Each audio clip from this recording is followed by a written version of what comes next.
petite signature pour une grande collaboration.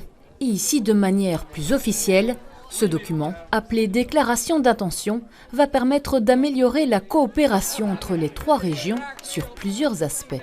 D'abord la biodiversité dans la forêt de soigne, puisque en fait on s'engage à améliorer les connexions entre les morceaux de forêt de soigne. La forêt de soigne, c'est pas un bloc homogène et il faut aider en fait la faune et la flore à se déplacer, reconnecter la forêt de soigne. Ça c'est un aspect. Un autre aspect, c'est l'aspect de la signalétique et des règlements internes de la forêt.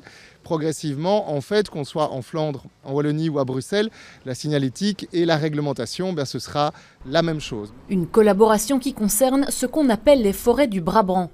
46 000 hectares répartis sur les 3 régions. À Bruxelles, c'est essentiellement la forêt de soigne qui est concernée. La Flandre vient d'introduire sa candidature pour que la partie flamande ait le statut de parc national.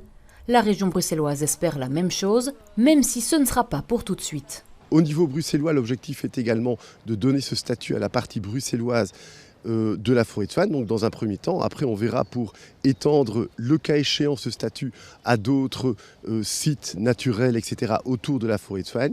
Mais cela risque de prendre un certain temps. En attendant, d'ici quelques mois, la forêt de soigne pourrait donc être considérée comme parc national uniquement côté flamand. Mais on l'assure, cela ne changera rien.